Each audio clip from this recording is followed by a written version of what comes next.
Well, I'm just back from home base and I've done exactly what I said I wouldn't do, which is A, spend a ridiculous amount of time in there trying to decide over paint, and secondly, spend too much on the paint. So, as you know, one of the colours that I need is like a dark greyish browny colour, like a concrete colour for the base of the walls that I'm going to be putting the Versi bricks on.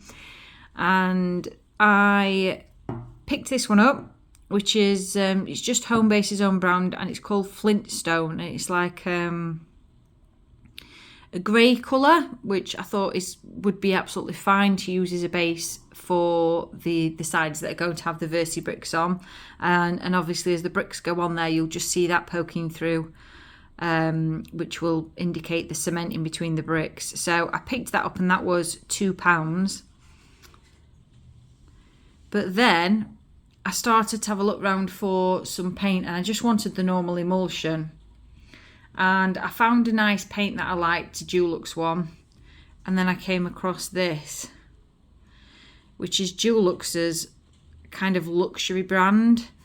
And yeah, I really, really liked that colour for the hallway. So I said with the hallway, I didn't want to go a crazy colour. I just wanted it to be quite subtle. And I definitely didn't want to go cream because it's just a little bit too boring. And I will be having the kitchen in cream, will be one of the colours as well, I think. So I didn't want to go crazy cream, and I really liked this colour. And I think, as you can see, the white writing on there, it works quite well with the white, and I think it will look nice with the white finish for the skirting and the doors, etc.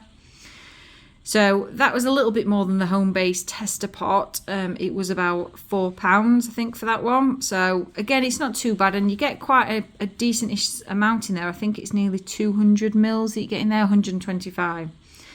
And I think these are about 90 or something, 90. Yeah, but you will find that either one of these will go a long way within a doll's house. You'll probably easily do a room, 3 or 4 room walls twice with one of those little tester pots, and then still have some spare, so they do go a long way. But I just love that colour, so yeah, went a little bit mad with that one. But the one that I really did go mad with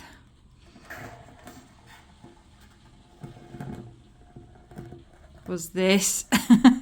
So yeah, I did say that I was gonna buy Homebase, and I did want to buy Homebase, just the emulsion colours, because they are cheap.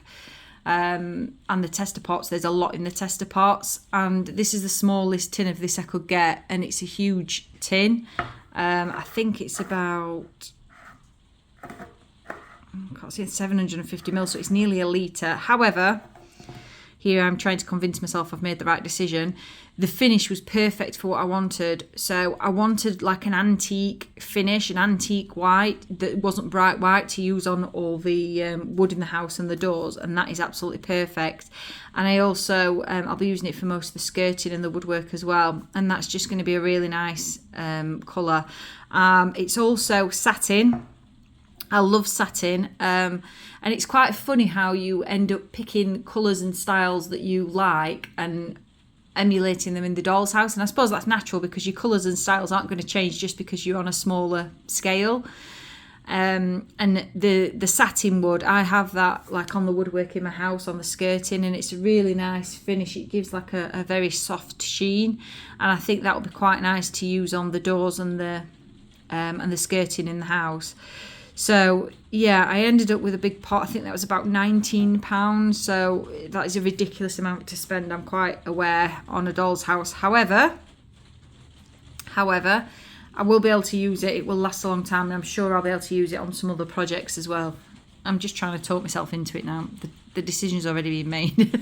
So yeah, those are the sort of the first colours that I've been out and bought. So I've got this which will start with the internal doors and the woodwork, the skirting, coving for probably most of the rooms, to be honest. We've got Flintstone Grey, which is going to be used as a back paint for the Versi tiles to go on.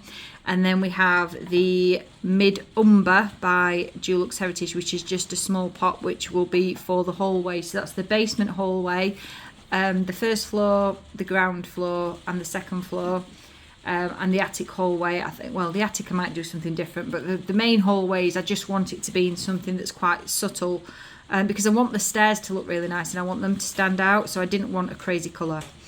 So yeah.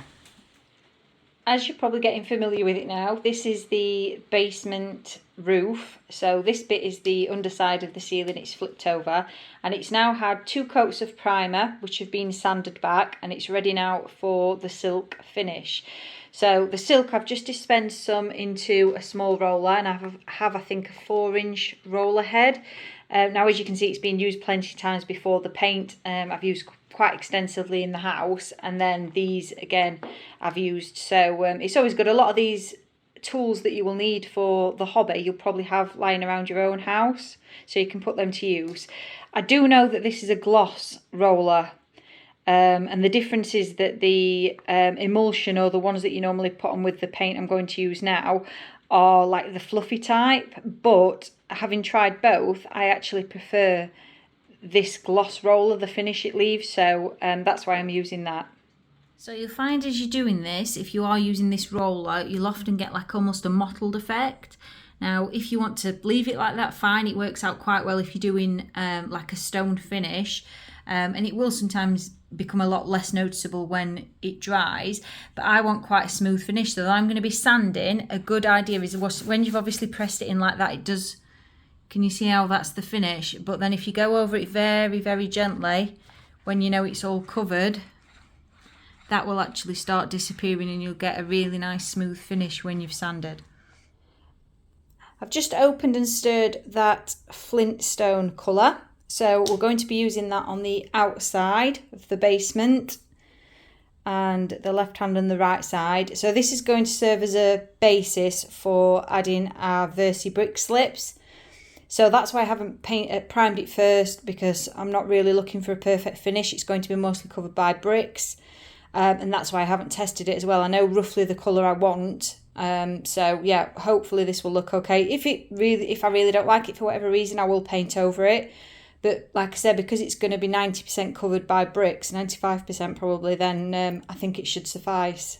So that's both of those pieces done. I've actually just gone over, you can see on camera there, and just kind of dabbed my brush around everywhere. I don't think I'm going to do a second coat because I just want it to look a little bit rustic, and I'm hoping that that sort of pattern, that rough pattern maybe stays in, but I suspect when it dries it'll probably go smooth. And I'm certainly not going to sand it. I will check with the brick slips that they do fit on okay. Obviously if I do have problems with the little bumps that they're not adhering, then I'll sand it back, but otherwise I'll leave it with that textured finish. So yeah, let's come back when it's dry and see how it looks. So that now has 2 coats of silk, the basement roof. I'm really happy with that. It's got a really, really nice even finish on it now, with the roller, and obviously just putting that work into sanding between coats makes a big difference. And then here is the 2 bottom parts for the outside, which I tried to make look a little bit rough, and that brush edging I think has just made a bit of a difference there. So you can see it looks a bit patchy, it looks a bit uneven, it's brought the grain to the surface, and obviously I'm not going to sand that. So I've also decided that the kitchen will be painted and the basement. So we're going to get these sides painted. We've got the left hand kitchen, the right hand kitchen, the left hand basement and the right hand basement. So we'll get those with 2 coats of primer on. Okay, so that's the kitchen parts and the basement hallway, all primed now, and I'll just give them a good sanding and then they'll be ready for painting. So just to give you an overview of where we are at the moment, the kitchen is now all primed. It's had 2 coats of primer which are being sanded back, so that's now ready for its proper paint.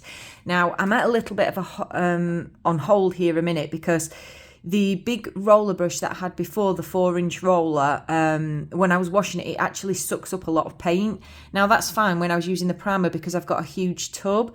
But with the, for example, the kitchen, I'm going to be using a tester pot for that. Although I haven't picked the paint for it yet, I will be using a small tester pot because it's a small room. And if I try to do that with a 4-inch roller brush to do these 3 sides, it's likely that I'm going to lose a lot of paint in that process to the brush. So what I have done, I've actually ordered a 2-inch roller to get this done for the final coat, and I'm just waiting that to arrive. So I'm on hold for the minute until that arrives and I can get some final coats on. So the kitchen at the minute is all ready. I just need to decide on a colour. I did say cream, so I just need to go and pick up a nice cream to use for that. And then once that roller comes, we'll do the final coats of paint. The hallway, exactly the same issue. I have picked a colour, as you've seen earlier in the video, but I am just waiting again for that roller to finish that. And this section, I just need to decide what I'm doing. Obviously, there'll be a division here, so that back part I've not done anything with. That will be wallpapered all 4 sides, and then this bit, I think I'm going to be making a fireplace, but again, I haven't quite decided on what I'm going to be doing with that yet. So yeah, that's on hold. That's where I am for now.